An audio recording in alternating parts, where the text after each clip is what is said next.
Hello fellow drawers, how is it going? My name is Valerie, I am a self-taught digital artist. Don't starve. What is it? A survival simulator action-adventure indie game released in 2013 by Clay Entertainment. This game took the internet by storm and you could not escape seeing it all over the place. Your favorite YouTubers were playing it, your friends were playing it, everyone in your class was playing it, and everyone loved it. And for great reasons. The gameplay was fun with a huge unknown world that you could explore, creatures that could kill you, plants and foods that could kill you, nights, days, different seasons, all of which could easily kill you. You can hunt, you can craft, you can chop trees and run away from everything that is trying to kill you at all times. It's like Minecraft, but darker, sadder, and ridiculously difficult. But the thing that in my opinion really made this game stand out is the art style. Desaturated colors, scribbly lines, unique creatures, landscapes, and characters with a musical instrument for a voice, each of which has their own lore and even a personal animation, which we will get to in a minute. I'll admit I've only played the mobile pocket edition because I don't know how to use a computer. And on top of that, I only played on easy mode because I'm a pussy. I don't like challenges. Life is challenging enough, so I just prefer to relax and explore the world instead. Which is not really the option in this game, no matter what mode you're playing on. Yes, I was dying slower, but still dying. But the game is just built in a way that makes you want to explore more because there are so many questions and very few answers. Like, what is this weird world? How did we get here? Who's this dude? What are these monsters in the dark? Why do pigs have house? Who is this dude? And you can find out all the answers by playing the game. Or you can do it my way and just watch a 2 hour or a 30-minute or a 21-part video on YouTube that will spoon feed all that information to you in a chronological order with a couple of conspiracy theories on top. And the lore is crazy. I'm not going to talk about all of that today, only the characters that I will be drawing, but it is crazy and I loved every second of it. I have two drawings for you today, with two characters on each drawing. We will talk about the lore, specifically in the characters' animations, my drawing process, and maybe something else. Let's start with our main character. His name is Wilson and he is a scientist. Sort of. We can see him struggling with his experiments when a radio box starts talking and offering him some secret knowledge, which he is immediately not concerned with but very excited about. He then proceeds to torture some animals, write a novel, build a house, and slit his hand with a kitchen knife, just to end up with a giant refrigerator taking up half of his freshly renovated house and then being dragged into the back rooms by shadow demons, which I think is well deserved. And then we see, oh my god, who's this dude? This is Maxwell, and he's laughing at Wilson because oh my god, what a loser. There is also another animation about Wilson where we can see him walking through the forest in the Constant, which is what the other world is called, the Constant, and he stumbles upon this hologram of an old man whose name is Wagstaff building this huge ass portal machine thing, which he's again not really impressed by at all. And we find out that Wilson's house actually used to be Wagstaff's house. And while moving into this house, he finds an actual human skeleton under the floorboards. And our guy is once again not bothered by that a single bit and just puts the floorboard back and moves on. This man. And also we find out that Wagstaff built this radio box that was talking to Wilson in the first animation. Okay, now let's move on to the second character that will be in this drawing. That is Willow, a girl with ponytails who lived in an orphanage when one peaceful night a shadow monster tried to attack her. She said, no, here's my little baby teddy bear that I love so much. Eat him instead. The monster was like, oh my god, she's crazy. And then Gargamel and Molly Weasley burst into a room. They take the teddy bear and lock Willow in the storage room where the shadow monster strikes again, which doesn't end well for literally anyone because Willow blows up that closet and burns down the entire orphanage, killing everyone there, allegedly. Which is fair, don't lock kids in a closet. From this animation we can tell that Willow has some sort of fire resistance because she literally walked out of the explosion, which was epic. In the game, she has her signature lighter and she's a pyromaniac. She loves setting things on fire. And we can see that in the animation, she is still a child, but when we see her in the game, she's like in her 20s. That means she has probably burned down a few more orphanage homes before going to the Constant, which is pretty cool. I initially wanted to draw her with both a lighter and a teddy bear, but with the pose and the composition that I chose, I found it would look out of place and kind of crowded, so I just went with a single match that she will hold in her hand. I also knew I really wanted to include Chester in this piece, who is this cute little companion in the game who will come to you when you find his eye bone, and as long as you carry this thing with you, Chester will follow you and carry all your extra belongings. You know, he's a fun, cute little guy. I have actually already made Don't Starve fan art like 4 or 5 years ago. When I was just starting to explore digital art, I didn't even draw fully digitally back then. I would draw the line art in my sketchbook and then I would take a picture and color it on my iPad with my finger because I didn't even have an iPad Pro with Apple Pencil back then. I just had a regular iPad. Here's Wilson and here's Willow. I guess they don't look bad, they don't look awful. Let's see if today we can improve from this.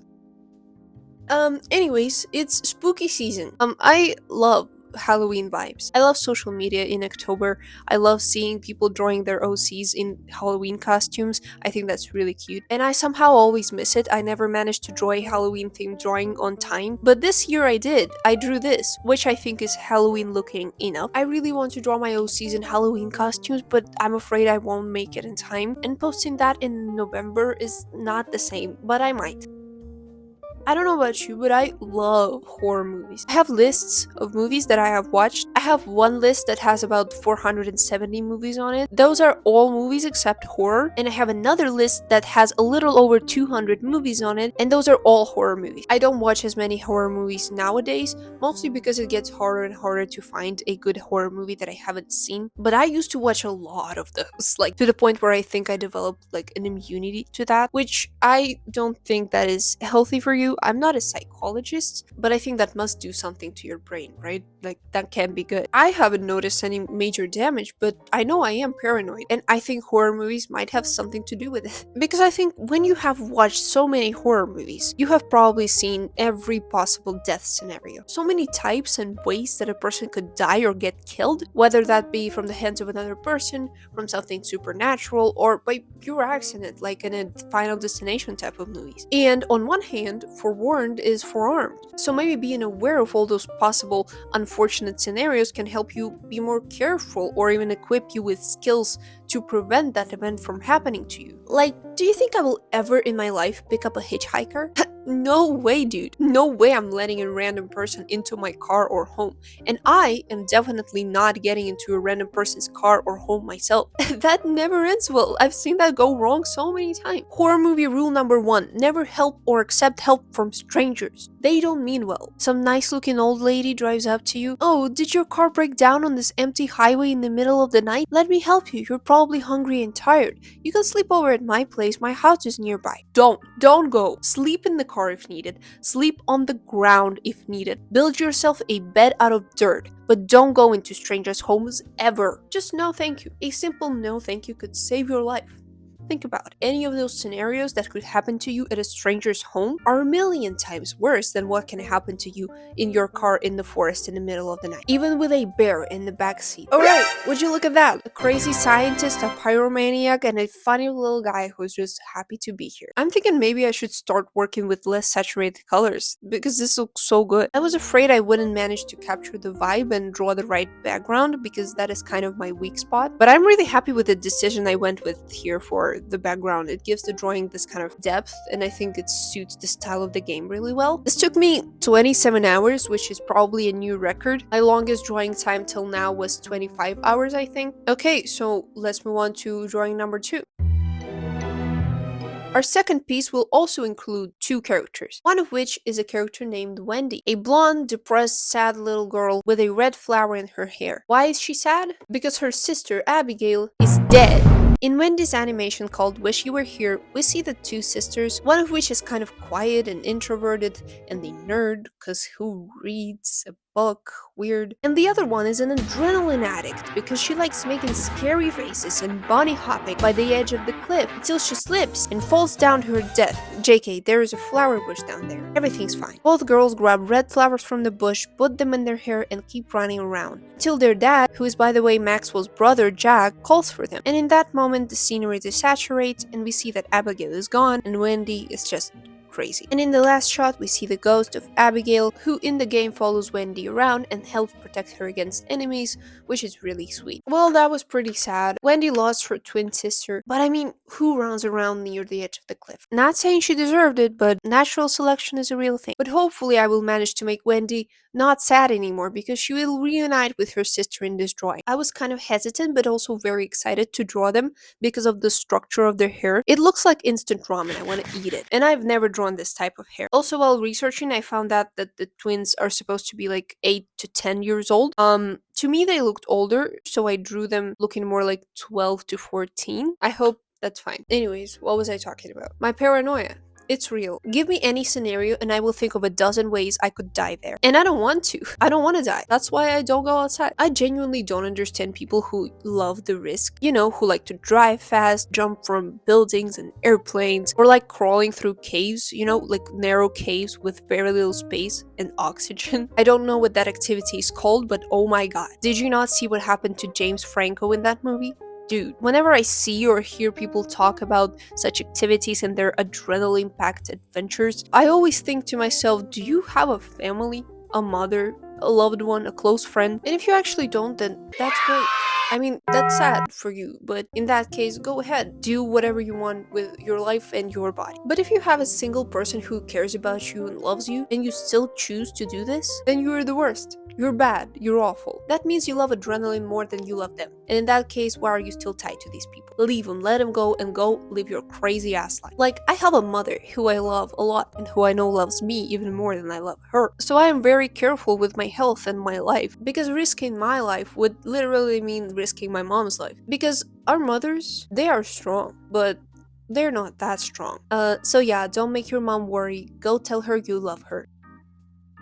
Now tell me, what type of horror movies do you prefer? What scares you the most? Honestly, to me, I think there are 4 types of horror movies. The first one is the supernatural, paranormal, ghosts, demons, poltergeists. Normally, the evil in these types of movies is invisible. It's some otherworldly entity that haunts the house and waits until a happy family of 4 moves in, thinking they found the best deal in town with this gorgeous penthouse for just $500. Oh my god. What a deal. Surely there's no catch here that our real estate agent didn't tell us about. These are most mainstream horror movies like Insidious, Conjuring, Annabelle, Sinister, The Haunting in Connecticut, Paranormal Activity, which sucks ass. Oh my god, those movies suck. This type of horrors, I think it can be done really well, and it is done really well in the movies I just listed, but at the moment I would say that is my least favorite type, because I think if you have seen one of them, you have practically seen all of them. It is rarely something new and innovative. The second type is killer slash maniac slash body horror, where the main evil is a person or something human-like. These are movies like Friday 13th, Jeepers Creepers, Texas Chainsaw Massacre, Human Centipede, Tusk, I Spit on Your Graves, Split. So anything that involves someone chasing, kidnapping, torturing the main character. I personally love those because they're all very different, and a lot of them are based on true stories, because maniacs do exist in real life and that stuff actually does happen to real people. And this is what makes these movies so scary to me, the realization that this could potentially happen to you. Unlike watching the paranormal type where you're watching this is more of a fantasy, because ghosts aren't real.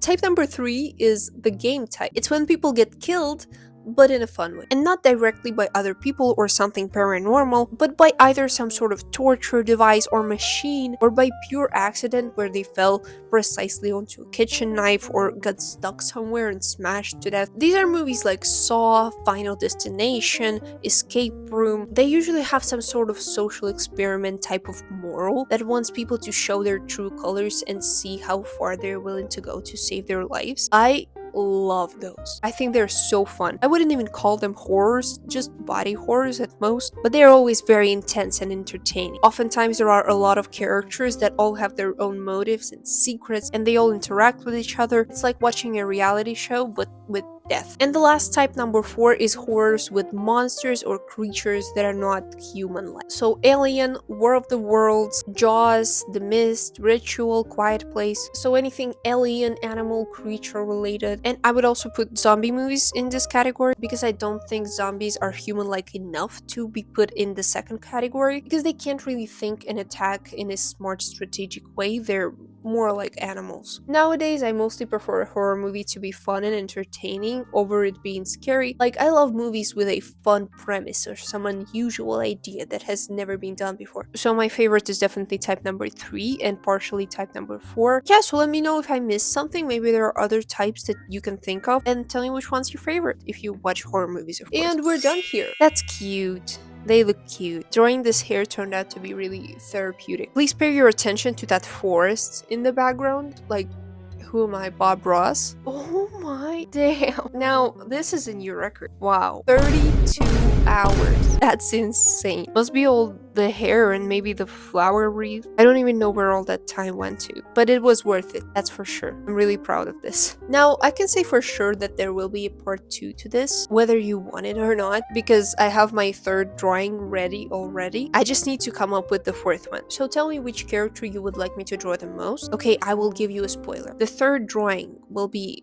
Maxwell and Charlie. So they are out of the way. Suggest other characters, please. Also, feel free to correct me in the comments if I mixed up the lore at any point. Share your own experience with the game, and thank you so much for watching. If you enjoyed this video, then press like, subscribe. I have other drawing and talking videos like this on my channel, as well as some tutorials that you might find useful, so you can go watch those if you want. Or if you just want to look at the art that I make, then you can check it out on Instagram, Kara, or here on YouTube Shorts. And good night, good day, goodbye.